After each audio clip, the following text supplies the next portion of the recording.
Subscribe now and press the bell icon. Never miss an update.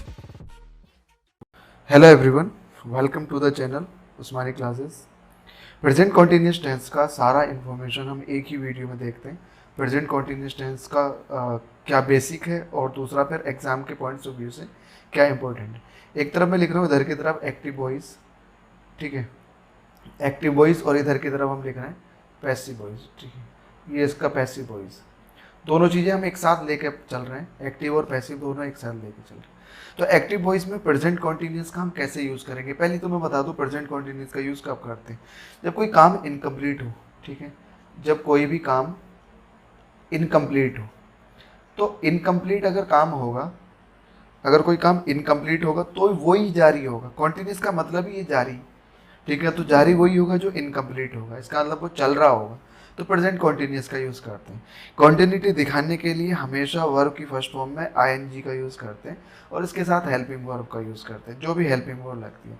Helping verb plus verb की first form में ING, ये continuity दिखाती है। अगर मुझे कॉन्टिन्यूटी दिखानी तो वर्ब की फर्स्ट फॉर्म में आईएनजी। अब एक्टिव वॉइस की अगर हम बात करें तो सब्जेक्ट अगर सिंगुलर होगा तो इज आएगी हेल्पिंग वर्ब प्लस वर्ब की फर्स्ट फॉर्म में आईएनजी, वो तो कॉन्टिन्यूटी के लिए चलेगा ही चलेगा। प्लस उसके बाद आगे ऑब्जेक्ट होगा या नहीं होगा वो बात की बात है।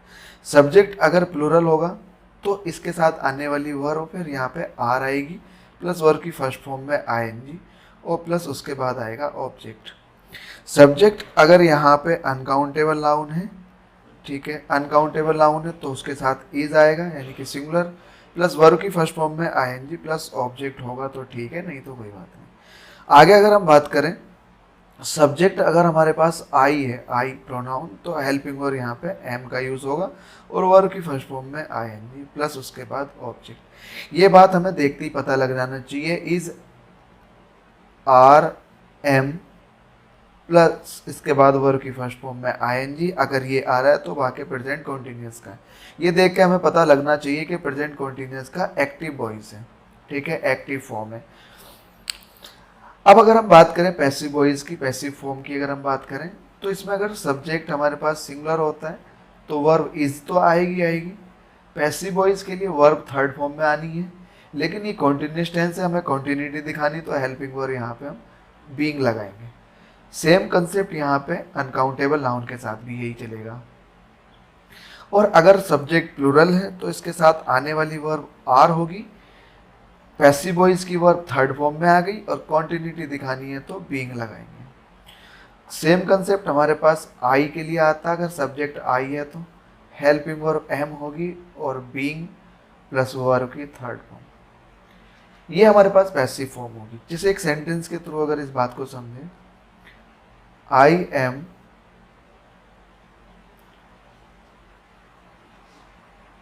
स्टडिंग, तो एम के बाद वर्ब की फर्स्ट फॉर्म में आईएनजी आया, वो प्रेजेंट कॉन्टिन्यूस टेंस है, ठीक है। एक और सेंटेंस अगर हम ले, आई एम या इज या आर, इनमें से क्या आएगा ये बताना। राइटिंग अ लेटर, तो पहली बात तो ये आई के हिसाब से एम आएगा बिल्कुल, ना तो इज आएगा ना आर आएगा, ये देखो आई के हिसाब से। दूसरी बात, एम के बाद वर्ब की फर्स्ट फॉर्म में आईएनजी, तो ये एक्टिव वॉइस हो गया। बस ये एक हमें पता लगाना है, ये भी एक्टिव वॉइस है, ये पता लगा। अब पैसिव वॉइस की अगर हम बात करें तो पैसिव वॉइस में कैसे होगा, इसी सेंटेंस को मैं लिखूं अगर तो अ लेटर एक ही है, सिंगुलर है क्योंकि इसके साथ आर्टिकल ए आया हुआ, ए का मतलब एक होता है तो ये एक ही है, तो बोले तो सिंगुलर है, सिंगुलर के हिसाब से singular verb is. A letter is passive voice की जो हेल्पिंग वर्ब होगी इसमें बीइंग और प्लस वर्ब की थर्ड फॉर्म, राइट की थर्ड फॉर्म होगी रिटन। तो a letter is being written, और इसके बाद अगर हम लिखें बाय प्रीपोजिशन और प्रीपोजिशन के बाद ऑब्जेक्टिव फॉर्म मी आएगा, तो ये हमारे पास पैसिव फॉर्म है। तो अगर हमें इज के बाद बीइंग प्लस वर्ब की थर्ड फॉर्म दिख रही तो हमारा ध्यान जाना चाहिए कि पैसिव वॉइस हो प्रेजेंट कॉन्टिन्यूस है। एम इज एम आर के बाद वर्ब आईएनजी फॉर्म है तो एक्टिव वॉइस हो प्रेजेंट कॉन्टिन्यूस टेंस। इतनी बात समझ में आ गई, आगे समझते हैं इनका। और अब हमारे पास आता है इसका एक पॉजिटिव सेंटेंस, ठीक है, बिल्कुल एकदम बेसिक से हम इसको समझ रहे हैं।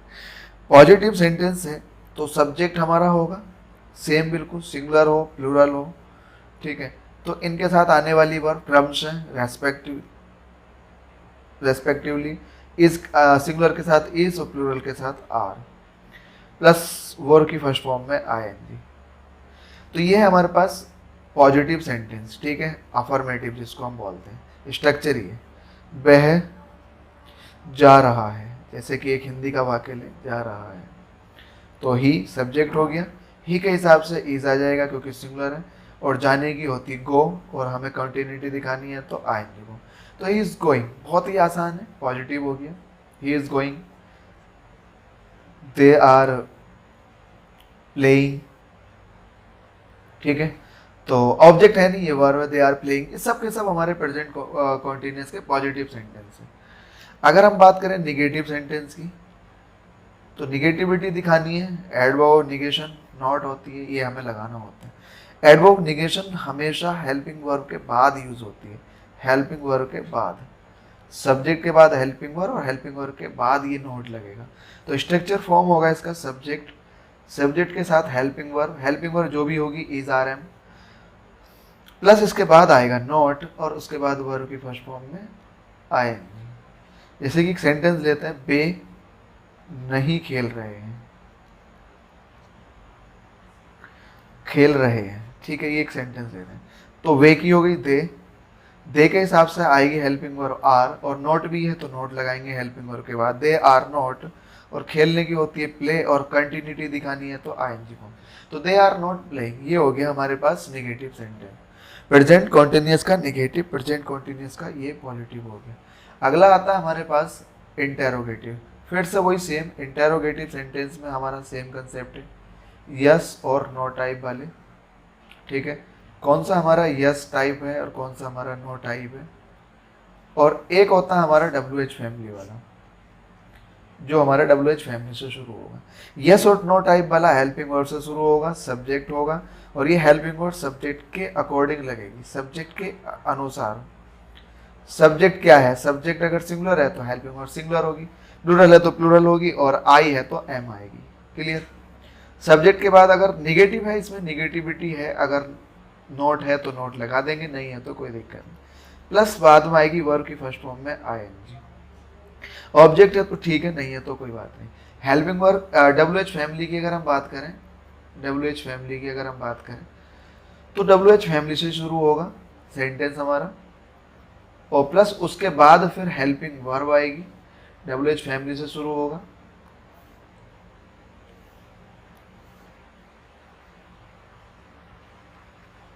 प्लस हेल्पिंग वर्ब के बाद आएगा सब्जेक्ट, सब्जेक्ट के according helping verb, plus note है तो ठीक है, नहीं तो कोई बात नहीं, प्लस वर्ब की फर्स्ट फॉर्म में आए, ये बनेगा हमारा। जैसे एक सेंटेंस लिख लेते हैं, क्या बे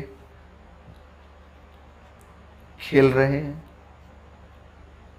और एक ये क्वेश्चन मार्क आएगा लास्ट में, बे क्यों खेल रहे हैं। ये इस तरह का है, बस सिंपल से, हिंदी से कोई लेना देना ही नहीं है, एग्जाम में कोई हिंदी नहीं आने वाली, ठीक है, बस ये समझने के लिए हम लिख रहे हैं। क्या वे खेल रहे हैं, तो हेल्पिंग वर्ब से, अब देखो ये क्या वे खेल रहे हैं, तुम इसका आंसर या तो यस में दोगे, खेल रहे हैं, या तो हाँ कहोगे या फिर कहोगे ना, तो ये हो गए यस और नो टाइप वाले। लेकिन ये यस और नो टाइप वाले नहीं, इसका आंसर यस और नो में, वे क्यों खेल रहे हैं तो तुम ये नहीं कहोगे हाँ या ना, इसका तुम्हें आंसर देना पड़ेगा क्यों खेल रहे करके, तो ये यस और नो टाइप वाले हैं, तो हेल्पिंग वर्ब से शुरू होंगे। एग्जाम में हमें एग्जाम में पहचानना है सेंटेंस से, क्योंकि हिंदी नहीं होगी वहां पे। ये बनेगा हमारा बे की आ गई दे, और दे के अकॉर्डिंग हेल्पिंग वर्ब आएगी आर दे, तो इसके अकॉर्डिंग हेल्पिंग वर्ब आएगी आर दे, और ये आ गया नोट, इसमें है नहीं तो नोट लगाने की जरूरत नहीं है, खेलने की होती है प्ले, और कंटिन्यूटी दिखानी है तो ING form, are they playing, और लास्ट में क्वेश्चन मार्क। तो सेंटेंस हमारा एग्जाम में इस तरह से मिलेगा, आर दे प्लेइंग। तो हमें पहचान कैसे करनी है कि हेल्पिंग वर्ब से शुरू हो रहा है, तो ये यस और नो टाइप वाला है, ठीक है। इसकी अगर हम बात करें तो सबसे पहले ये क्वेश्चन मार्क आएगा, क्वेश्चन वर्ड आएगा वाई, उसके बाद सब्जेक्ट हमारे पास दे है, WH फैमिली के बाद helping verb according to the subject, they के अकॉर्डिंग आर आएगी, वाई आर दे, और वर्ब है हमारे पास प्ले, और आईएनजी फॉर्म लगाएंगे हम कंटिन्यूटी के लिए, तो why are they playing. Sentence हमें कैसे समझना है एग्जाम में, तो एग्जाम में हमारे पास इंग्लिश में लिखा होगा, व्हेन ये ऐसे देख लेते हैं, वेयर आर यू गोइंग, और लास्ट में क्वेश्चन। तो ये सेंटेंस हमें कैसे बताना है कि WH फैमिली वाला, तो ये WH फैमिली से जो शुरू हो रहा है। अब इसमें गलती क्या करके देगा, वो इस तरह से देगा, why is you, where is you going, ये गलती दे दी उसने। तो हमारे पास करेक्शन क्या होगा इस सेंटेंस का, वेयर तो ठीक है कोई बात नहीं, लेकिन ये इज जो आया ना, इज, ये यू के अकॉर्डिंग इज तो नहीं आएगा, फिर क्या आएगा, तो आर आएगा। ठीक है, तो हमने यहाँ पे आर लगाना होगा, ये हमारे पास गलती हुई है। ठीक है, तो इसके जगह पे हमें आर लगाना पड़ेगा। ठीक है, तो वाई आर यू गोइंग, तो ये सेंटेंस हमारा इस तरह से एग्जाम में पूछा जाएगा। इतनी बात समझ में आ गई है, और चीज़ें देख लेते हैं और समझते हैं इन सब चीज़ों को। अब इसकी अगर हम बात करें तो एप्लीकेशन के बारे में बात करते हैं। एप्लीकेशन क्या है, application of present continuous tense. ठीक है, अगर वाक्य में हमारे पास एट प्रेजेंट लिखा हुआ है, एट प्रेजेंट यानी कि वर्तमान में, इन प्रेजेंट लिखा होगा, या फिर दीज डेज, इसका मतलब हो गया दीज डेज मतलब इन दिनों,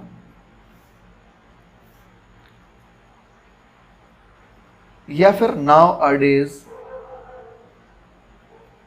अगर इस तरह के शब्द वाक्य में लिखे होते हैं तो प्रेजेंट इंडेफिनिट कंटिन्यूअस टेंस में बनते हैं।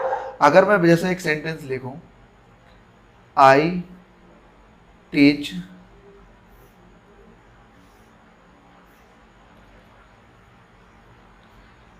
इंग्लिश दीज डेज,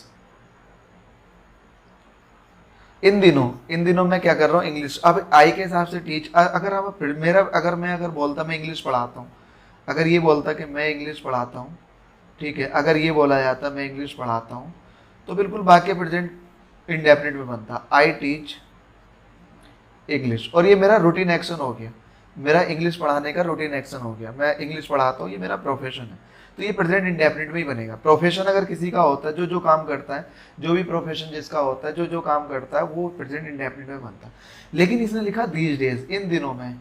ठीक है, तो इन दिनों इंग्लिश पढ़ा रहा हूँ, बस वैसे वो इंग्लिश नहीं पढ़ाता होगा, या पढ़ाता होगा तो छोड़ दी होगी, लेकिन दीज डेज इन दिनों पढ़ा रहा है, तो इसका मतलब वो पढ़ाने का काम जारी हो रहा है। तो अगर ये इस तरह का सेंटेंस वाक्य में लिखा होता है, तो दीज डेज अगर आ गया तो ये वाक्य कंटिन्यूटी दिखाएगा। तो आई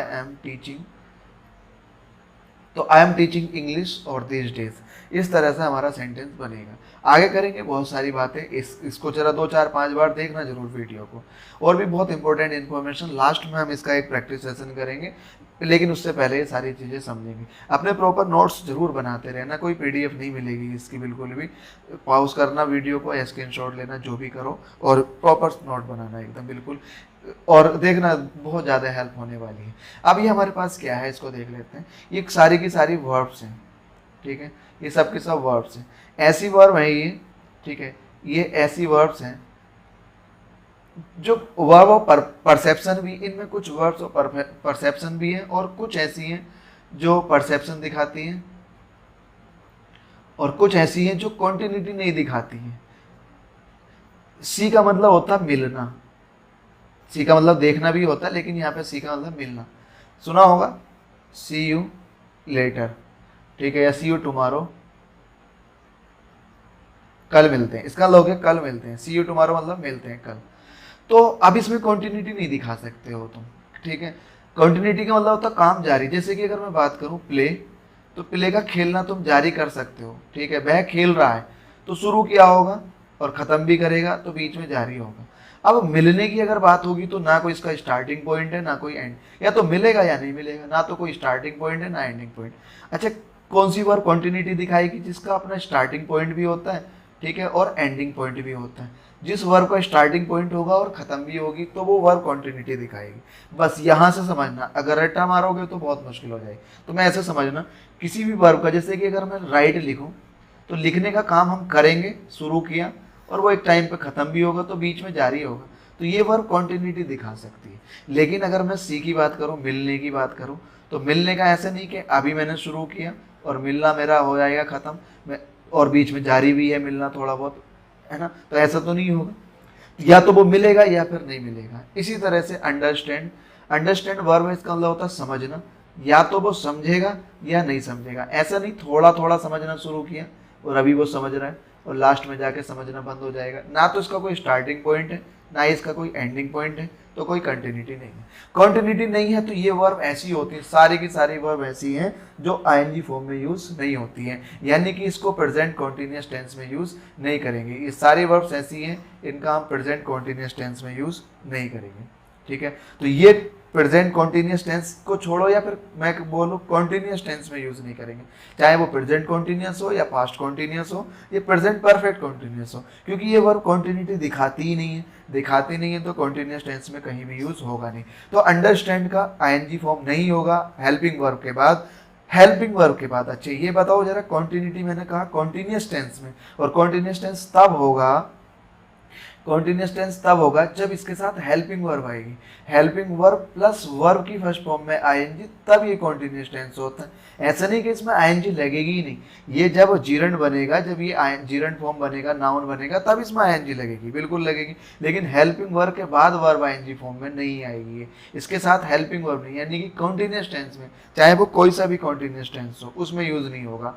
ठीक है, होप का होपिंग होगा, लेकिन हेल्पिंग वर्ब के बाद होपिंग नहीं होगा। डिजायर, होप मतलब होता है आशा होना, किसी चीज की उम्मीद होना। डिजायर इच्छा, बिलोंग करना, माइंड करना, यानी कि किसी चीज को ध्यान देना।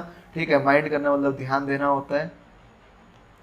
और रिमेंबर याद, थिंक का मतलब सोचना हो गया, या तो सोचेगा या नहीं सोचेगा। ऐसा नहीं अभी अभी सोचना शुरू किया है और सोचना चल रहा है अभी और लास्ट में खत्म होगा, ऐसा नहीं होगा ना, या तो कोई सोचेगा या फिर नहीं सोचेगा। सेम नो हो गया। रिगार्ड, रिगार्ड मतलब इस संदर्भ में। ऑन, ऑन का मतलब होता है मालिक, किसी भी प्रॉपर्टी को ऑन करना यानी कि उसका मालिक होना। प्लीज करना यानी कि किसी को संतुष्ट करना, खुश करना। लैक कमी, नोटिस करना किसी चीज को। इक्वल हो गया। इमेजिन करना। साउंड, सपोज, सपोज करना यानी कि मानना। रिक्वायर यानी कि इस चीज की रिक्वायरमेंट है, जरूरत है। अपीयर प्रस्तुत होना या दिखाई देना।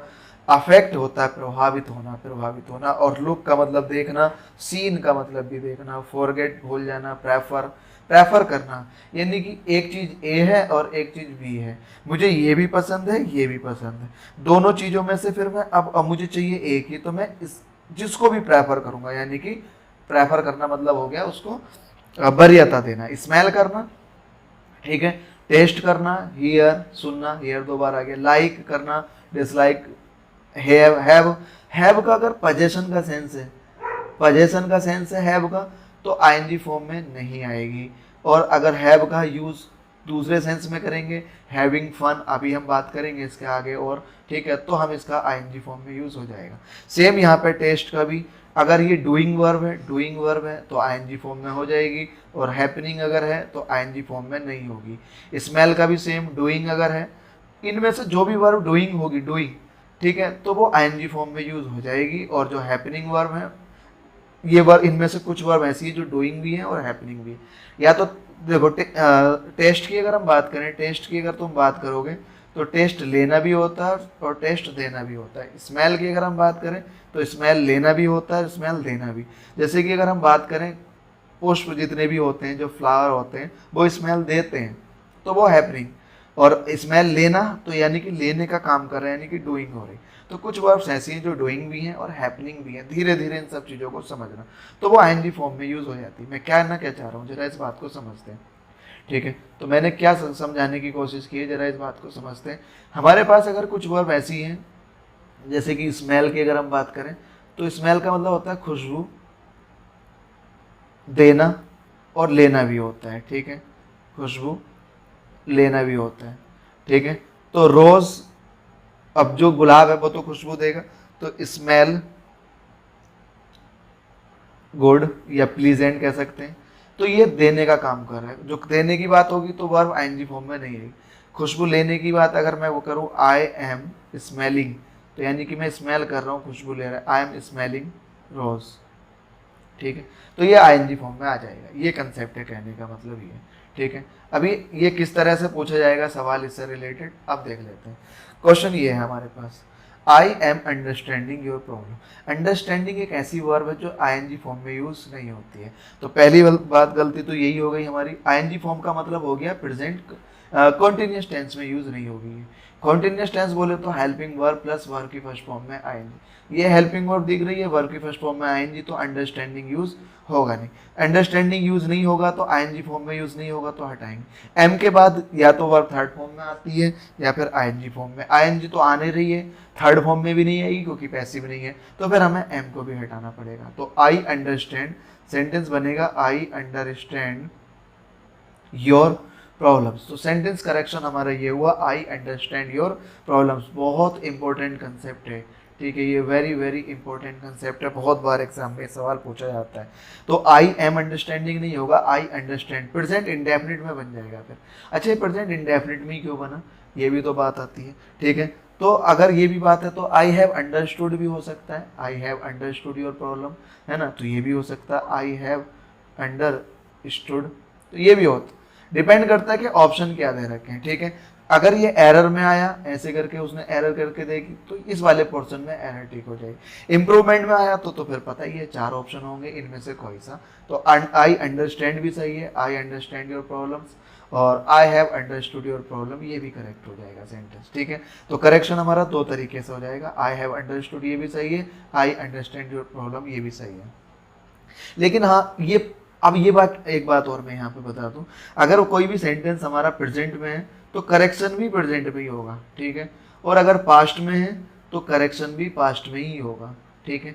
अब वो डिपेंड करेगा 4 ऑप्शन कैसे हैं, क्या अप्रोप्रिएट ऑप्शन है। बहुत बार हमारा कंसेप्ट बिल्कुल सब धरा का धरा रह जाता है, कब, जब 4 ऑप्शन हमें दिखाई देते हैं, ठीक है। तो हमें उन 4 ऑप्शन में से छांटना होता है, ठीक है, इन 4 में से कौन सा फिर सही है, ठीक है। तो वहाँ पे जाके सारे रूल फेल हो जाते हैं, क्योंकि वो ऑप्शन रखता ही नहीं है जो तुम रूल पढ़ के आए हो। तो रूल्स नहीं है, वो डिपेंड करेगा 4 ऑप्शन किस तरह से दे रखे हैं।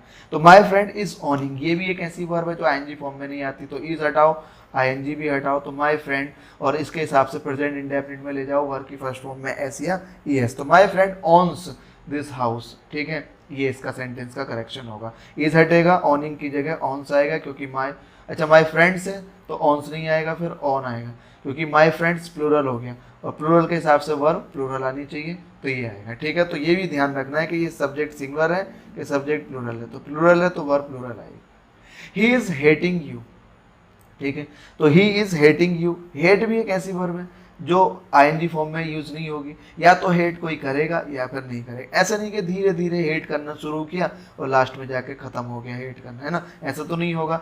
तो ऐसा नहीं होगा, या तो करेगा या नहीं करेगा, तो ये आईएनजी फॉर्म में नहीं आएगा। ही के अकॉर्डिंग इज हट जाएगा, हेटिंग भी हट जाएगा, तो इसकी जगह आएगा हेट, और हेट तो वर्ब की फर्स्ट फॉर्म है, ही के अकॉर्डिंग वर्ब की फर्स्ट फॉर्म, लेकिन ये प्लूरल है तो हमने लगाना पड़ेगा एस, तो ही हेट्स यू, ठीक है। तो ये सेंटेंस बनेगा he hates you, present indefinite tense में जाएगा। I am having a car, have का सेंस अब यहाँ पे समझो जरा। हैव को अगर हम बात करें, हैव का पोजीशन के सेंस में, पोजीशन का मतलब हो गया अधिकार के सेंस में, मेरे पास एक कार है, मेरे पास एक शर्ट है, या मेरे पास एक किताब है, ये सब पोजीशन वाला होता है। तो पोजीशन के सेंस में helping verb plus verb having नहीं होता है, ठीक है, केवल हैव का यूज करेंगे।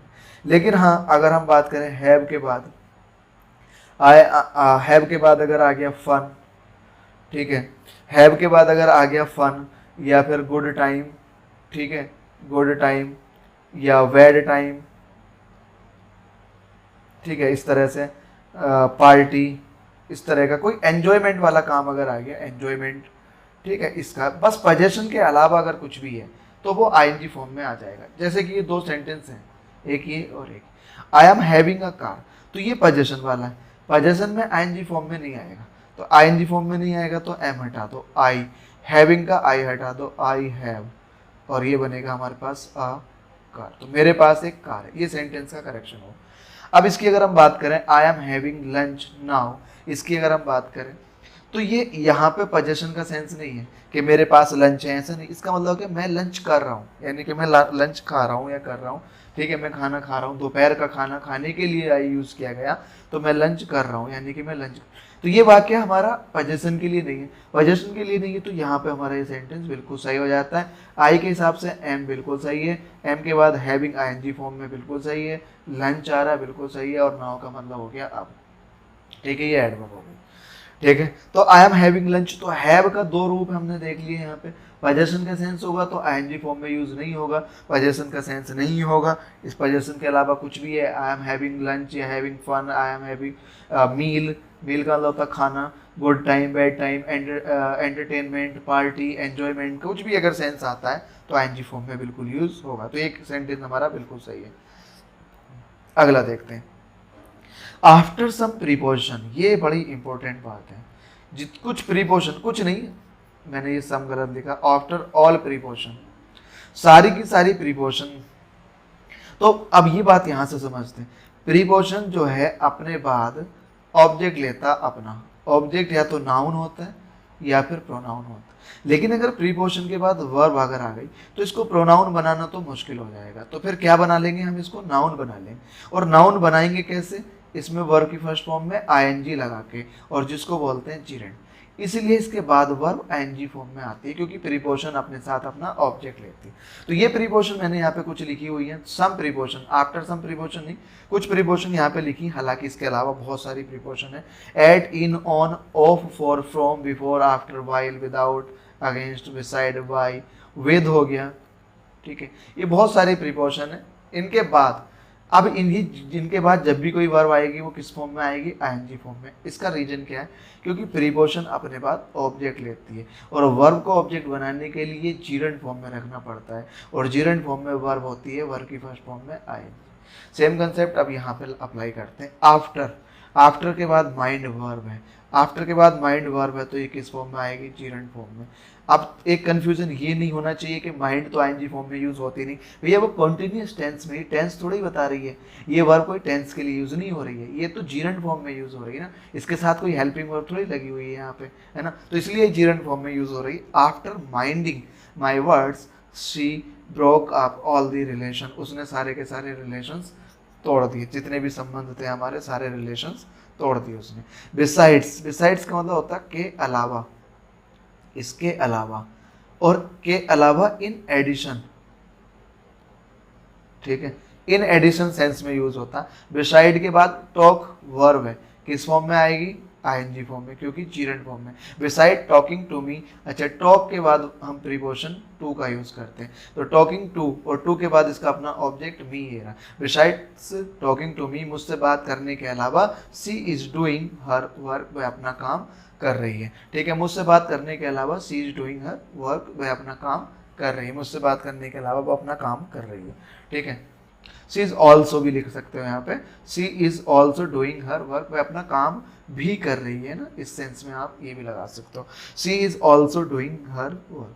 आगे देखते हैं, वी आर, वी के हिसाब से ठीक है, आर वर्ब लगी हुई है, बिल्कुल ठीक है। In the state, in the state, state का मतलब होता है स्थिति,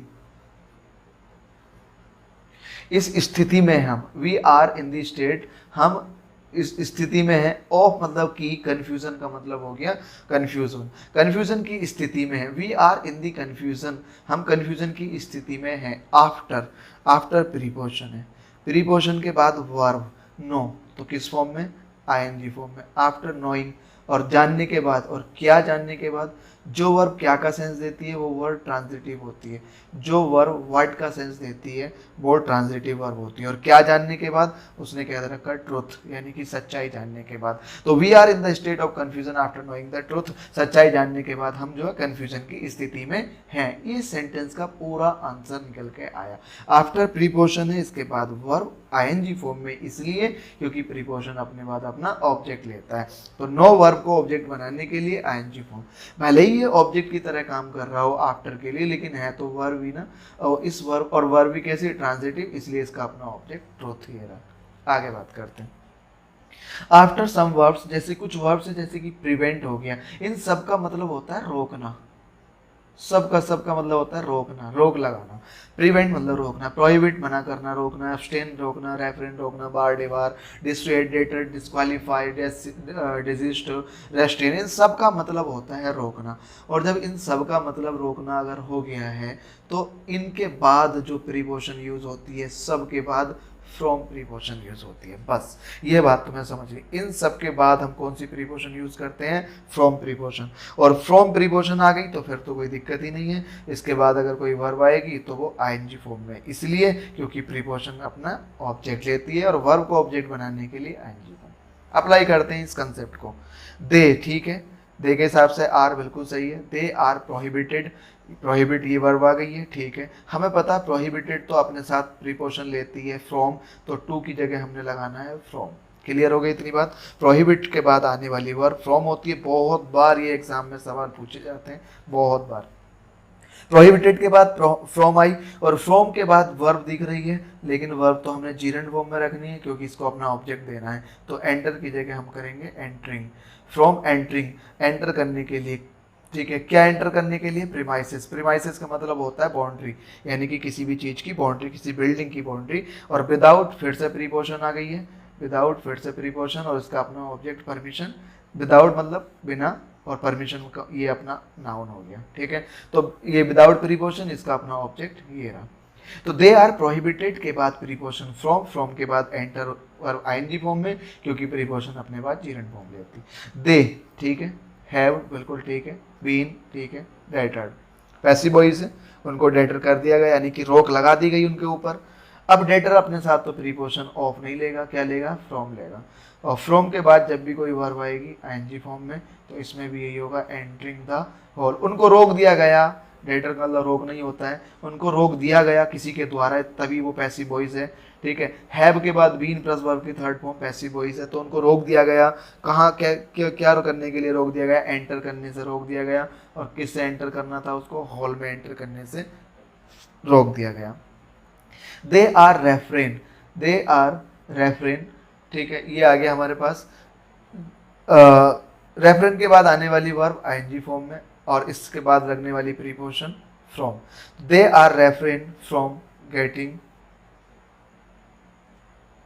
लेट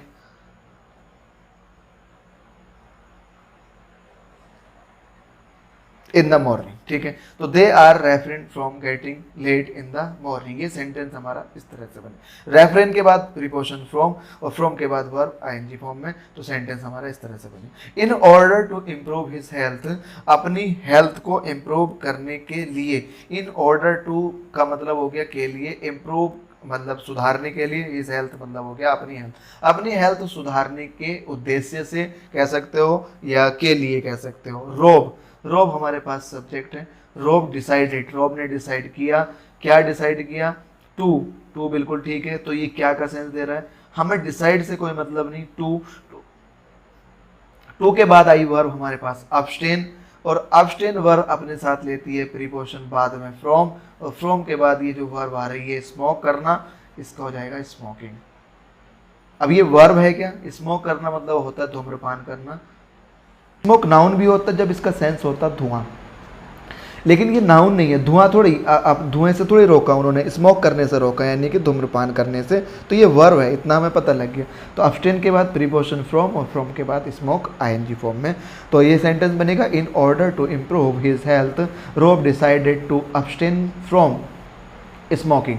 ये सेंटेंस हमारा इस तरह से करेक्ट हुआ। आगे देखते हैं। कुछ और हमारे पास इंपॉर्टेंट कंसेप्ट हैं या इंपॉर्टेंट वर्ब्स हैं। ये हो गई एक्स्टम टू। एक्स्टम का मतलब था आदी होना, एडिक्टेड टू आदी होना, यूज्ड टू आदी होना। ये तीनों की तीनों जो फॉर्म है ये बी फॉर्म के बाद यूज होती है। बी फॉर्म बोले तो इज, आर, एम, वाज, वर, इनके बाद ये लगी हुई होती है। तो जब इनके बाद ये लगी होती हैं तो ये होती है एडजेक्टिव। ये अगर एडजेक्टिव होती है तो फिर ये बन जाता है टू प्रीपोजिशन। यहाँ पे भी ये एडजेक्टिव तो टू प्रीपोजिशन, ये एडजेक्टिव तो टू प्रीपोजिशन, ठीक है। तो यहाँ पे ये सब टू प्रीपोजिशन है, दिख रही होगी हमें। इन सब के बाद ये टू प्रीपोजिशन लगी हुई है। और अभी एक बात पढ़ के आ रहे हैं, प्रीपोजिशन के बाद वर्ब आईएनजी फॉर्म में, जीरेंड फॉर्म में आती है। एवर्जन का मतलब होता है एवर्ज करना, एवर्जन करना, इसका मतलब होता है घृणा करना। डिवोटेड मतलब अपने आप को पूरा समर्पित करना। Look oblique looking forward to, इसका मतलब होता है आशाहीन हो, मतलब ऑप्टिमिस्टिक होना। ऑप्टिमिस्टिक मतलब होता है आशावादी होना। विद आ व्यू टू, इसका मतलब भी यही होता है होप, यानी कि उम्मीद होना किसी चीज़ की। यूज टू का मतलब होता है, इन सब का मतलब होता है आदी होना, ठीक है, या अकस्टम टू आदी होना। इसका मतलब होता है होप होना किसी चीज़ की, उम्मीद होना। लुक फॉरवर्ड टू, इसका मतलब भी उम्मीद होना। डिवोटेड टू, समर्पित करना, अपने आप को पूरा समर्पित कर देना। डिस्पोज्ड टू, पसंद करना। गिवन टू, टेकन टू हो गया। कमिटेड टू, प्रतिबद्ध होना किसी चीज़ के लिए। इन एडिशन टू मतलब होता है इसके अलावा। प्रायर टू मतलब परमिशन के लिए, प्रायोरिटी देने के लिए। अवर्ड्स टू, एवर्जन, ये घृणा करने के सेंस में यूज़ होता है। ये इसके मीनिंग है। एग्जाम में किस तरह से यूज़ होगा आप इस बात को समझते हैं। टू प्रीपोजिशन है, इसके बाद बस वर्ब आईएनजी फॉर्म में। We are committed to preposition है तो वर्ब आईएनजी फॉर्म में giving. We are committed to giving our best next month, बिल्कुल सही हो गया। I am looking forward, I am looking forward के साथ प्रीपोजिशन तो टू लगती है, यहाँ पे ऑफ लग रही है तो एक गलती हमें ये मिली। तो I am looking forward to, और उसके बाद टू प्रीपोजिशन है, प्रीपोजिशन अपने बाद अपना ऑब्जेक्ट लेता है, और ये द आर्टिकल है और डे नाउन है, बिल्कुल सही है, क्योंकि ऑब्जेक्ट या तो नाउन होता है या प्रोनाउन, और नाउन यहाँ पे लगा हुआ है तो फिर और कोई दिक्कत नहीं है। ऑफ प्रीपोजिशन हो गई, इसके बाद अपना ऑब्जेक्ट ये हो गया वेडिंग रिसेप्शन। ये रिसेप्शन नाउन है, और रिसेप्शन भी कैसा रिसेप्शन है, वेडिंग रिसेप्शन है। हिज पजेसिव एडजेक्टिव हो गया। तो I am looking forward, of की जगह टू आएगा, बिल्कुल एकदम। बहुत बार ये भी एग्जाम में पूछा गया। मैनी पीपल, बहुत सारे लोग। आर प्लूरल सही है। अकस्टम्ड के बाद टू प्रीपोजिशन, और ड्रिंक की जगह हम यूज़ करेंगे ड्रिंकिंग आईएनजी फॉर्म में, क्योंकि टू प्रीपोजिशन है। We go there with a view to, with a view to के बाद टू प्रीपोजिशन है, प्रीपोजिशन के बाद वर्ब आईएनजी फॉर्म में, तो बनेगा स्टडी। ठीक है, तो we go there with a view to studying science, हम साइंस की स्टडी करने के लिए वहाँ पे जाते हैं। ये सेंटेंस हुआ। ठीक है, तो इतनी बात समझ में आ गई है। कुछ भी अगर दिक्कत हो तो कमेंट करके ज़रूर पूछ लेना, और दूसरी बात वीडियो को बार बार देख लो, मैं सारी बातें क्लियर करते हुए चल रहा हूँ आगे। सम वर्ब्स आर देयर, कुछ ऐसी वर्ब्स हैं जिनके बाद, इन वर्ब्स के बाद या इनके बाद, ये फ्रेज भी, ये कुछ फ्रेज भी हैं, कुछ वर्ब्स भी हैं, इनके बाद जब भी कोई वर्ब आएगी वो किस फॉर्म में आएगी, आईएनजी फॉर्म में आएगी। अवॉइड करना, यानी कि किसी चीज़ को अवॉइड करना, यानी कि उसको ध्यान ना देना। प्रेफर हो गया, प्रेफरेंस देना। स्टार्ट करना, एंजॉय करना। स्टॉप, चुप, गिव अप करना, मतलब गिव अप में तो इसमें तो सिंपल ही है। अप हो गया, अबाउट हो गया, इन हो गया, ऑफ हो गया, इनमें तो कोई दिक्कत ही नहीं, क्योंकि ये सारी की सारी प्रीपोजिशन है, और पता ही है प्रीपोजिशन तो अपने बाद वर्ब आईएनजी फॉर्म में लेती है। ठीक है, तो यहाँ तो कोई दिक्कत नहीं है, बस इनको कुछ समझना। अवॉइड हो गया, याद रखना। प्रेफर हो गया, स्टार्ट, एंजॉय, स्टॉप। माइंड हो गया, माइंड का मतलब ध्यान रखना किसी भी चीज़ को। इट इज़ नो गुड, ये ऐसा अच्छा नहीं है। कांट हेल्प, के बिना नहीं रह सकता। कांट रजिस्ट, सेम हो गया। It is no use, it is no good, it is no use, इसका कोई मतलब नहीं बनता है, इसका मतलब ये हो गया। इट इज़ नो यूज़ का मतलब हो गया इसका कोई मतलब नहीं बनता है। स्पेंड करना, किसी चीज़ को खर्च करना। लाइक, डिसलाइक और डिले करना किसी भी चीज़ को। लीव ऑफ, इस प्रीपोजिशन है कंटेम्पलेट करना किसी भी चीज़ को। इनके बाद जो भी वर्ब आएंगी, इनके बाद जब भी कोई वर्ब आएगी वो किस फॉर्म में आएगी, आईएनजी फॉर्म में। चलो कुछ सेंटेंस के थ्रू इस बात को समझ लेते हैं। They can not help, help के बाद वर्ब आ रही है किस फॉर्म में, आईएनजी फॉर्म में। तो they can not help working after dinner at night, इसका मतलब हो गया बे नहीं रह सकते वर्किंग, काम किए बिना, आफ्टर डिनर, डिनर के बाद, एट नाइट मतलब रात में। रात में डिनर के बाद काम किए बिना नहीं रह सकते, मतलब उनको काम करने का मन करता है, ये इसका सेंस हो गया। कांट हेल्प का मतलब हो गया के बिना नहीं रह सकता, बिना नहीं रह सकता या सकती या सकते। ठीक है, जैसे कि सेंटेंस लिखो, I can't help talking to you, मतलब मैं तुमसे बात किए बिना नहीं रह सकता, ये इसका सेंस है। I can't help talking to you मतलब हो गया मैं तुमसे बात किए बिना नहीं रह सकता। तो कांट हेल्प के बाद जब कोई वर्ब आएगी तो आईएनजी फॉर्म में। यहाँ कांट हेल्प है, बिल्कुल सही है। वर्ब आईएनजी फॉर्म में, बिल्कुल सही है। आफ्टर प्रीपोजिशन बिल्कुल सही है। इसका डिनर ऑब्जेक्ट ये हो गया, और एट प्रीपोजिशन सही है, इसका अपना ऑब्जेक्ट नाइन ये हो गया। सेंटेंस हमारा पूरा कंप्लीट सही। It is no use, it is no use के बाद ये फ्रेज है, इस फ्रेज के बाद जब भी कोई वर्ब आएगी आईएनजी फॉर्म में तो टॉकिंग होगा। It is no use talking to you, तुमसे बात करने का कोई फ़ायदा नहीं है, इसका सेंस निकलेगा कोई फ़ायदा। इट इज़ नो यूज़, तुमसे बात करने का कोई फ़ायदा नहीं है, या कोई मतलब नहीं बनता है, ये हो गया। यू शुड के बाद अवॉइड, अवॉइड के बाद टू प्लस वर्ब की फर्स्ट फॉर्म, यानी कि इन्फिनेटिव नहीं, ये इन्फिनेटिव है, इन्फिनेटिव नहीं, जीरंड फॉर्म, यानी कि वर्ब की फर्स्ट फॉर्म में ING. You should avoid, to travel नहीं होगा, यू शुड अवॉइड ट्रैवलिंग होगा, ट्रैवलिंग। अब इसको ना ऐसे याद रख सकते हो, कोई वर्ब है और उस वर्ब के साथ साथ अगर दूसरी वर्ब भी हो रही है, ऐसे याद रख सकते हो, ध्यान से सुनो। कोई वर्ब है और उसके साथ साथ अगर दूसरा काम अगर हो रहा है साथ साथ, तो उसको कंटिन्यूस फॉर्म में रखते हैं, आईएनजी फॉर्म में। बाद में अगर होगा तो उसको इन्फिनेटिव। ये हालांकि आपका नॉन फाइनाइट वर्ब का कंसेप्ट भी है। यू शुड अवॉइड के बाद बस ध्यान रखो वर्ब आईएनजी फॉर्म में आएगी, ट्रैवलिंग होगा। देयर इज़ नो यूज़, ये हो गया कोई फ़ायदा नहीं है। स्पेंड, ये वर्ब है, आईएनजी फॉर्म में आ जाएगी, स्पेंडिंग होगा।